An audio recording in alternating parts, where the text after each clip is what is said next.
Hi guys, today is Valentine's Day and it's a beautiful holiday. It's about the love. So I want to have some quick comment on giving love to the world. Um, I think ever since Trump has been taking over the White House, there is one clear pattern that he's really interested in uh, taken from the world, but he hasn't shown much interest in giving back to the world. Okay. And, sometimes we have to quote JFK as saying that ask not what your country can do for you, ask what you can do for your country. Well, JFK is obviously talking to individuals, but for a country, we want to say that ask what your country can do for the world, instead of what the world can do for you. So I would not say that unilaterally saying that the give, I'm saying that a balance, we do both things. Sometimes we take, sometimes we give. Okay, so that's the idea of this for any countries, especially the U.S. being the strongest country in the world. Basically, U.S. can get whatever he wants. Okay, so what is Greenland? What is Gaza? What is Panama? Any place, But you have to think about this. The means, it's not just the goals, but the means. What it take what it means to what it means that you take to realize your goals. I would strongly against the U.S. using the military to take over Greenland. Okay, but it's hard to say whether the Trump is bluffing or just he's gonna really doing that. But anytime anybody doing this, that would be this drop yourself to the same level as Putin. Using the military forces to take over another country, that's a big no-no. It's after World War II. It's a big no-no. No country should be doing this. So, but again, this is we don't know whether he's serious or not. Speaking of Gaza, because Trump also says that he's going to take over Gaza. I have mixed feelings. Unlike some people saying that, that's basically the same thing as ethnic cleansing. I would not automatically say that because after all, the key is whether the Palestinians voluntarily are willing to go. Okay, if they have the willingness to go to be relocated to another country, that'll be safer. That'll be actually better. But there's a catch. You can't just force people to another country and force the military, force the government, other Arabian government to take over all those refugees, all the Palestinians. You can't do that. You have to throw some carrot. Ideally, the U.S. and ideally Israel, although I'm not betting on this because given the Israel, the people that they're just seeing the Palestinian as human animals. Okay, I don't think they're willing to do this, but it's really good for Israel's international images. If U.S. and Israel can take give out some money to build some fancy, nice house, a decent house, that will be a perfect opportunity to show the world that your humanity, your decency, and we're going to do a lot of things to change the Israel's international image. Okay, so if you build a house very nice, and I think more Palestinian will be willing to go to live in another country instead of living in the all over the bombarded the place in the Gaza.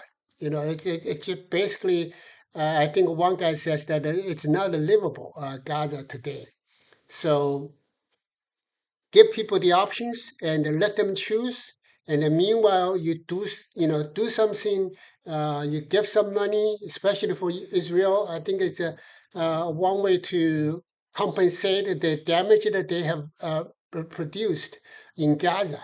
To show some money to rebuild a house, instead of just forcing people out. That's not the way to do it. Okay. So that's one thing that I want to say. The next thing that I want to say is back to China. We're talking about China, right? This is the China and U.S. relationship. And I just want to make a comment that for a long time I've been kind of waiting for this to happen.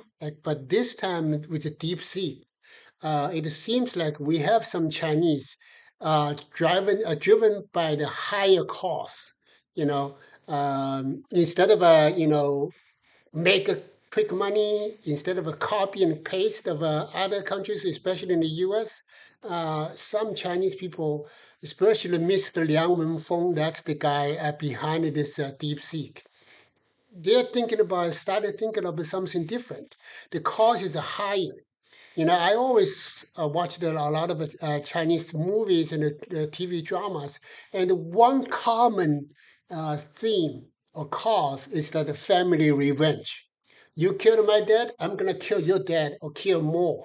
That's just not it's not a decent cause for it's like a kind of an animal instinct to do this. If you can, more Chinese people can think higher goal, higher cost, that will be perfect. That will be great. That will means that the Chinese will make more contribution to the world, not just the infight, not just the money hungry at the cost of anything. Uh, I hope that the deep sea worked as a sign to show that we have more people started doing that, the younger generations that started doing that. I'm not betting on it either because after all, we're just having one case. We don't know yet, but I hope that's the sign. If that would be a very good chance. If you think about this, in China, everything there's like a technical breakthrough. They always all the media's, have a like a fanfare saying that we have another breakthrough, we have another, uh, you know, what is what I forgot what's the word to say that um, not choke uh, technology has been a breakthrough, right? But you have to think about this, that U.S. almost every day we happen, the breakthrough happens every day. They just, only a few media, pay attention. Most people don't even care. They're just sitting there waiting for the change to come to them. Okay, so that's why China, with so many people, so many more people, at least three times more people than the U.S., they should have a more breakthrough almost every day, if not at least once a week. Okay, so that's why we need more people to be driven by a higher causes to make a difference in the world, not a difference in fighting other Chinese. Okay, not a difference like the a moral familism. Okay, that's what the Chinese famous known for. So that's the thing. The final thing that is that speaking of the U.S. China relationship is that what's the best way to protect your national security, meanwhile also take advantage of the Chinese good, Chinese technology, Chinese supply chain, value chain. One thing that I've been hoping some decent visionary leaders to have the gut.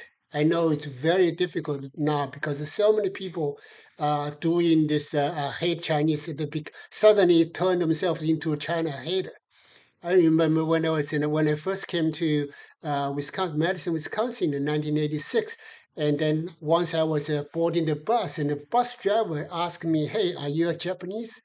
I said, "No, I'm Chinese." He said, "Look, if you're Japanese, I won't let you board my bus." Of course, that's illegal, right? But then she just see that how, sometimes the Americans are so narrow-minded when it comes to people who are competing, show some competitive advantage than them. It's just that there's a lot of sawyers, deep sawyers in the U.S. Okay, so anyway, that I was hoping that we have some leaders, visionary leaders, have the courage to make things different. The best way to defend your national security is not doing what China Raimondo, the former Secretary of Commerce, doing. Once she said famously said that if we allow Chinese electrical vehicle coming to the states, and then they will have bugs all over the countries, and then we have no national security. She says that it was based on nothing. Later on, she recognized that, to try to stop China is like a fool's errand. But anyway, so here is one way to do it.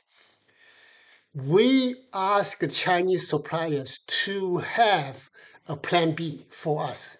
Like for example, let's talk to Huawei, okay? But any other Chinese suppliers, you have to.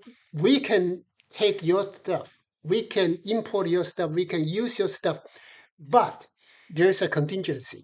You have to build up some plan B. So in the last minute, if something goes on, we can, with one button, one push of a button, we can have like switching to another supplier, that supplier that we can trust. So that way that we don't have to brush all the Chinese stuff away, assuming that if they are guilty, assuming they are spies. Um, Meanwhile, we can take advantage of Chinese cheap stuff. So that will decrease the inflation, that make the American life much better, and have a more, after all, having more options is always better than not having not having the options. Okay, so that's why I've been hoping some leaders has the gut to, against all the popular opinions, and then do something different. Okay, I'm not betting on it. I was hoping that Trump will do it, but we never know.